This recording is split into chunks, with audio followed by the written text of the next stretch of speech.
Good morning, good afternoon, good evening, folks. Michael Zuber, one rental at a time, back with his Monday guest for a powerful episode number 4. I had to ask Greg this question. How you doing, buddy? Good to see you, Michael. Nice to see you as well. So, hey, I have an opinion that is counter to a lot of the talking heads on TV, and I wanted to ask you your opinion because you'll tell me the truth and you'll help me understand where I could be wrong. Right? We got a great jobs number last week, which surprised to the upside. We have ongoing inflation. We get CPI on Thursday.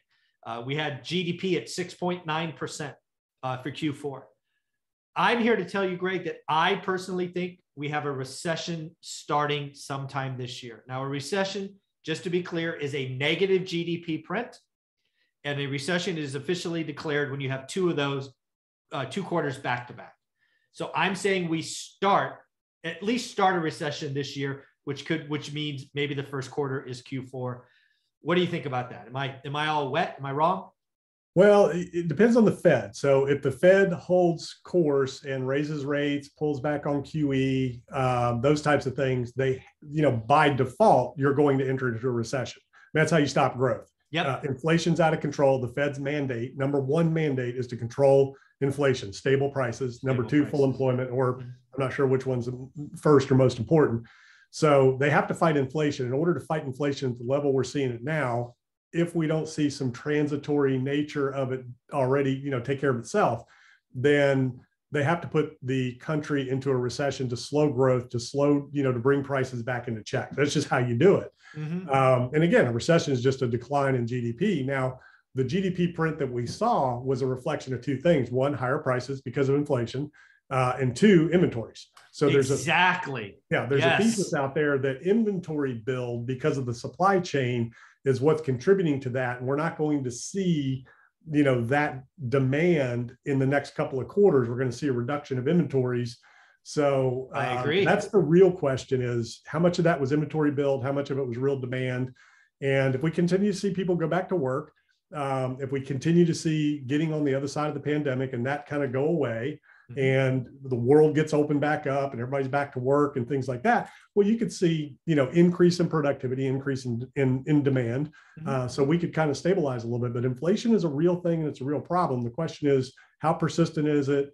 What aspects of it are transitory? And what does the Fed do? And what are the results of that? So, yeah, that is exactly where my head's at. So I'll just, again, share with you what I'm seeing and why I'm calling a recession to start this year.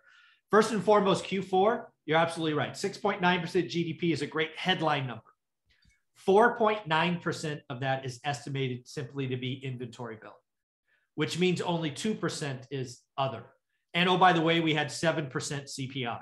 So really, we had negative GDP print between normal and real. People don't understand the difference, nominal versus real. We actually had a negative print if you really kind of back out the numbers. Again, that inventory build is real. The other thing that I see happening is I've talked to people around the world and around the country. A lot of people did what they were supposed to do. I can't get supply, so I double or triple order so I get something. That stuff's coming. It's on a ship somewhere. And when that shows up, when the consumer is not spending because they're scared about unemployment, you're going to start to see people slash prices. That'll be deflationary, but we will hit a recession first, and then the Fed will either stop or reverse. So I don't think the economy is nearly as healthy as people think it is. Yeah. And it's really interesting because there's still a ton of jobs out there. So there's still pent up demand for employees. Mm-hmm. So from that standpoint, we're still not producing at full capacity because people are having to cut back because they don't have enough employees. Mm-hmm. So true. once you get to the point to where people are going back to work, and we're starting to see that more and more because, savings are running out, stimulus is over, things like that, more people are getting back into the workforce.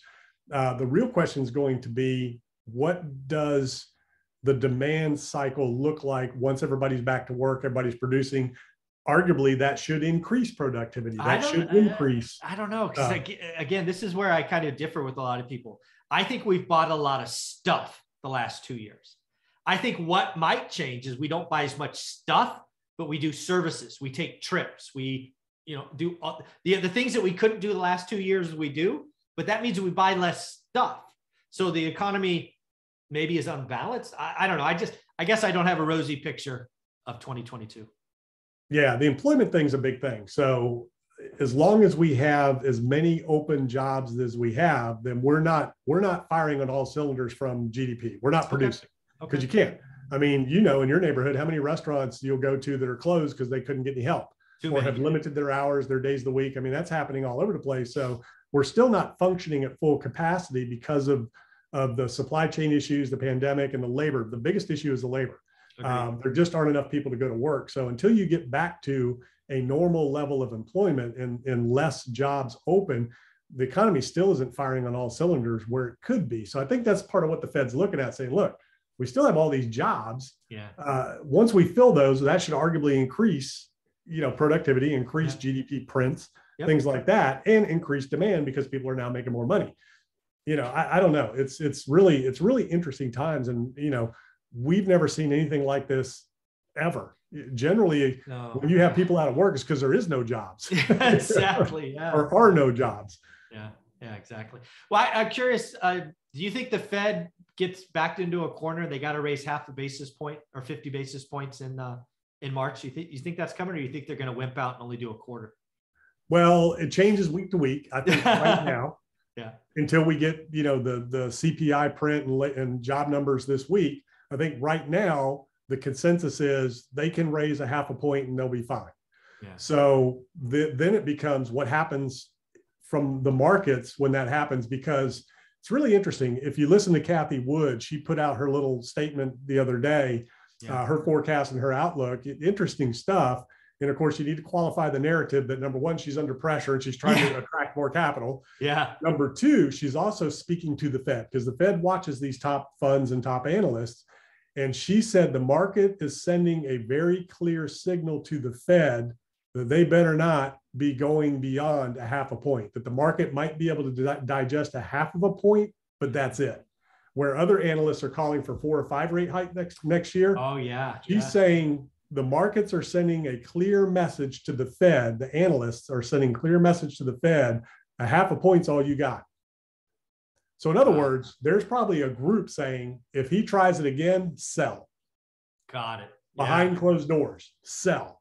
Send a message to the Fed. You can't do this. So those are your qualifiers. And until we get there, we just don't know. And if we get war and if we get global conflict, then that's going to affect policy decisions.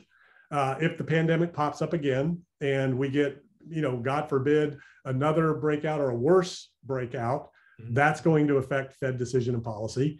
So, I mean, there's so many caveats right now, but given the current environment with employment increasing, inflation continuing to be persistent, they have to raise rates. Yeah, I agree. Yeah. The beauty of this is I called for half a point about 6 months ago, and I still stand by that. I think they have to do it. I think they have to show a backbone. I think they do a half a point and then maybe they wait a meeting. But if they come out with a quarter point, I really do think Powell's trying to save his reputation, frankly. I think right now in the history books, he's called the transitory guy and people make fun of him, frankly. I think he comes out with half a point, shows a backbone, tries to be a mini Paul Volcker, and we'll see what happens. So yeah, it's March will be here before we know it.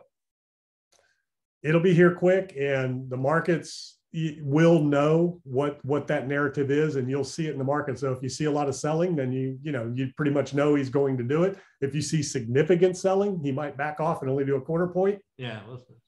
But and markets have rebounded a little bit, so they're getting ready for another leg down, in anticipation of a big rate hike. And I have a point from a market perspective of where we've been is that's significant enough. Yeah, I guess that would probably take mortgage rates certainly to the 4s, right? 30-year fixed rate will be in the 4s. Yeah. And, to be clear about that, I think somebody misinterpreted what we were saying, that, somehow that the 3s are what's going to, collapse the housing market or really affect it. And when you get into the upper 3s, that will change a lot of the demand because it changes payments structurally enough. But what I'm saying is until you get over 4, once you get over 4, that will drastically affect values and affect inventory levels and demand and all that. 3s, we're already in the 3s because last time we did these, we were in the 2s. We're already in the low 3s. You get up to the mid 3s and close to 4, you're going to start to see the effects. You get over 4%, that's a mental threshold for a lot of people that are in the market right now. They've never seen 4% interest rates. So that's a hurdle. This is the one area where Greg and I disagree. I think the magic number is 5. You think it's 4. We'll know soon enough. I do think transactions slow down at 4, no question, because of payments, but I don't think values get hit. I think if we race past 4 and we enter the 5s, interesting. That's I think you see values start to adjust high 3s. Okay. You get over 4, they'll start to significantly adjust. You get into the 5s, it's lights out. Lights out. Very cool. I love our conversations. Thank you for allowing me to do number 4. Greg, how can people find you? Yep. GregDickerson.com. That's where all my info is. YouTube channel, podcast, GregDickerson.com. Thanks, buddy. I appreciate it.